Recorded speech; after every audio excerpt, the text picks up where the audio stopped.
Hello, this is Budek. I'm going to talk today about how to maximize battery usage.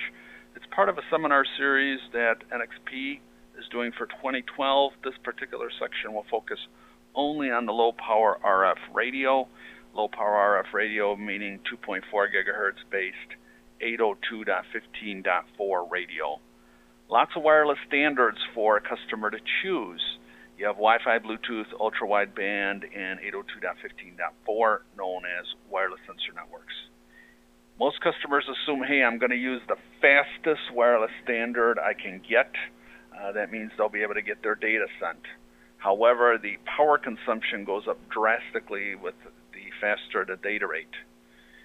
In all cases, especially if you're running off of a battery, you want to choose the wireless technology that gives you just fast enough data rate that you need to get your data out. If you're using excessive bandwidth or data rate, you're using excessive power on your battery. It doesn't mean these technologies can't coexist. It's very common to use 802.15.4 on wireless sensor networks, battery powered, collect the data, 100, 200, 500 sensors, then go to a single gateway, which is Wi-Fi or maybe a wired Ethernet cable, and use that as a backhaul network. So again, use the wireless sensors, 15.4 to collect the data, and then go to a backhaul network that's faster, but all you need is one of those in a gateway rather than using it on every sensor node. RF comparison, what we're trying to go after is the lowest implementation price and power consumption. This seminar series is based on maximizing battery life. All of these technologies in this chart are 2.4 gigahertz based, typically wireless standards that are accepted worldwide. The things to note about 15.4, besides the low cost and the low power, it is one of the only wireless networks that lets you do a large-scale networking stack. Bluetooth low energy, maybe even proprietary. If you're going point-to-point, those work great.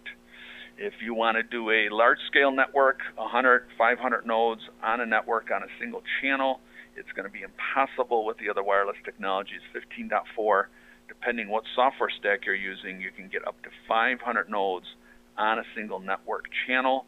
That data, since it is a network stack, can be point-to-point. It can be a star configuration. It can be hopping from node to node. It could be a self-healing tree or even a full mesh network. The workhorse for this technology is the JN5148 chip. Has been in production for 2 years. It has a full 32-bit RISC processor running at 32 megahertz. It has a full assortment of wireless peripherals associated with it, I2C, SPI, I2S. For audio, it has A-to-D converters, comparators, and so forth. The radio is completely designed in hardware that's shown in yellow. That's designed in a hardware state machine, which maximizes power consumption for the device. Also, the thing to look at, power specifications. The radio for the JN5148, one of the lowest on the market. It uses 15 milliamps for transmit, 18 milliamps for receive mode. Some of the competitors are listing that they have a lower power consumption. However, there's a little asterisk to their data. And when you look at the asterisks, it's when you're using it in a non-compliant mode. Well, why in the world would you buy a full compliant 15.4 chip and then choose to use it in a non-compliant mode? We think our data sheet showing the low power consumption in full compliance mode is the data that the customer is most interested in. Lots of analog peripherals on the device, A-to-D converters, DACs, comparators that you could use in your design. The A-to-D converter has 4 user-accessible channels, 12-bit. It also has an onboard temperature sensor, which you do not have to tie up one of the user channels to measure that onboard die temperature. One of the more unique things it has an internal channel to measure the battery voltage. That battery voltage can be from 2.0 volts up to 3.3 volts. If you're running this directly off of a coin cell battery, you do not have to tie up an A-to-D channel to measure the battery voltage. It's measured for you internally. If you're using a regulator, well, then you would have to use one of the user-accessible channels to measure the battery voltage before it gets to the regulator. 2 comparators, 2 DACs on the device as well. Why use a comparator versus an A-to-D? Well, the A to D on the 5148 chip uses only 655 microamps to take a 12-bit reading. That's not bad. However, the thing to note is that A to D converter, you don't want to keep running it continuously. You'd burn it through a battery fairly quickly. And so how do you operate it? If you go into sleep mode, the A to D converter is not running. You have to periodically wake up the micro and take an A to D reading. When you do that, that's going to consume quite a bit of power to take the A to D reading, especially if your ping interval is fairly small. Also, besides the A to D converter, you have to take into account that when you wake up the microcontroller, you're going to waste power to wake up the micro, restoring values to RAM, loading from flash. All of that's going to consume additional power in addition to the 655 microamps. What's a better alternative? Well, for some applications, you may be able to get by with a comparator. A comparator will not give you the absolute reading, but it will tell you if a voltage threshold was below or above your set point.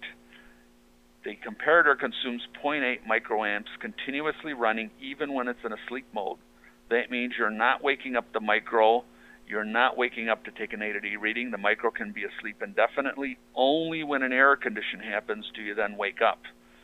After the comparator triggers an interrupt and you need an absolute value, you're more than welcome then to take an A to D reading. But in the meantime, while the device was asleep, you're consuming very little power to run that comparator. That provides an almost instant interrupt trigger to turn on. Because this is a voltage-based comparator, you can use it to measure a bunch of parameters: voltage, temperature, current, any type of sensor that gives you a voltage output. This is the power-up curve for the JN5148. Because the radio was designed in hardware, those are the yellow blocks in the block diagram, there's no excursions above 18 milliamps. It's a very nice, slow power-up curve, and again, there's no huge spikes. If you look at competitors' devices, which rely on the microcontroller to run the radio, you're going to see 20, 30 milliamp current spikes while the device is powering up. The 5148 device, again, very slow, very nice power-up curve, means you can run this thing directly off of a coin cell battery. The other advantage is that it does meet the Zigbee green energy specification, and therefore you can run this off of an energy harvester, and you typically do not need to run a supercap to run this device. You can run it directly off of your battery. Here's a power management charts, two charts to look at. Upper right-hand corner shows you the CPU speed. You can dial back from 32 megahertz down to 4 megahertz and save a considerable amount of power from 10 milliamps down to 2.75 milliamps. The other chart shows you the sleep currents for the chip and the module. The module contains external serial flash. Why does it have external serial flash? You may want to store some parameters in a non-volatile memory. If you're doing over-the-air programming, you may want to store 2 or 3 versions, old revisions of software. You can do that on the module because, again, it has the external serial flash. Even with the external serial flash on the module, you can see the total power consumption with all external components is still very, very good. In sleep mode, waiting for an I/O wake up, all you are consuming is 1.3 microamps on a module or 0.12 on the chip. If you're going to use a 32 kilohertz crystal oscillator, you're only consuming 1.3 microamps on the chip or 2.6 microamps on the module. Going all the way down to the bottom of the chart, if you're in deep sleep mode and you're just waiting for a reset or an I/O, you're only consuming 90 nanoamps. Again, that's better than most standalone microcontrollers, let alone that you're running a 32-bit processor on this and running a full-blown radio. The additive parameters, if you're going to retain memory in RAM rather than storing it in the flash, you're going to burn up 2.2 microamps.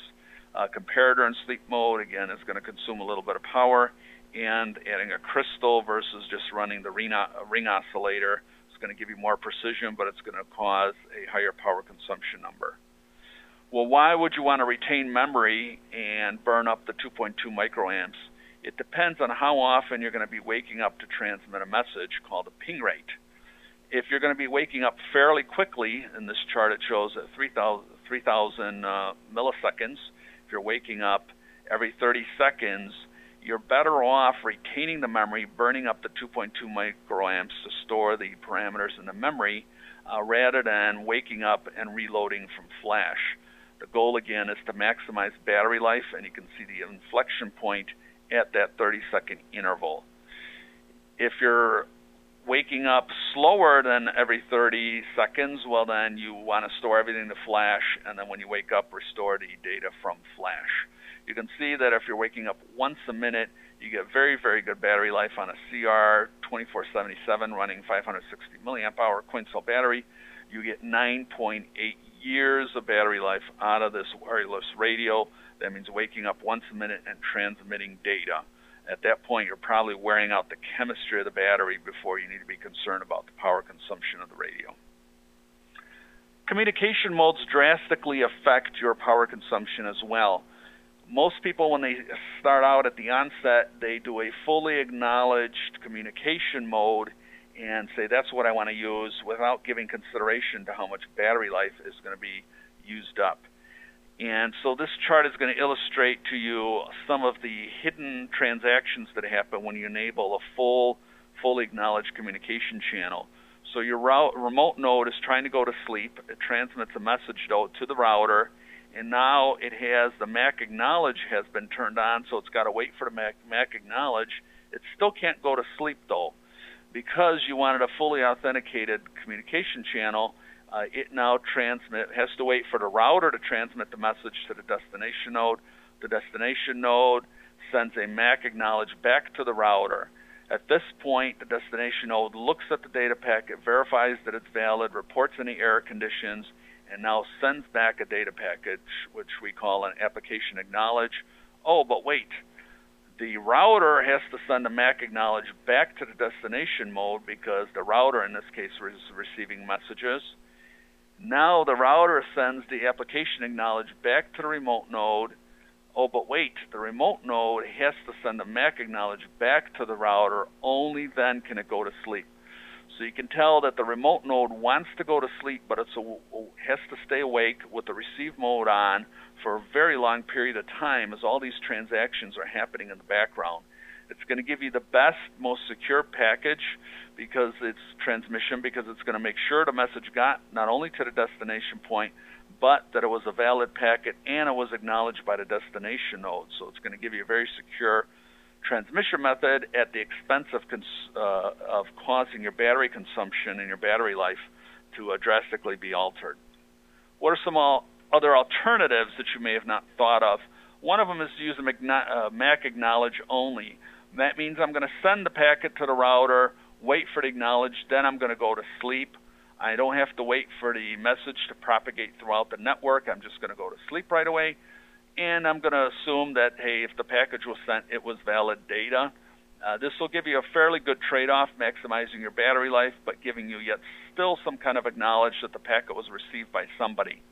If you really want to maximize your battery life, such as RFID tagging applications, the remote node sends its message and immediately goes to sleep without waiting for an acknowledge.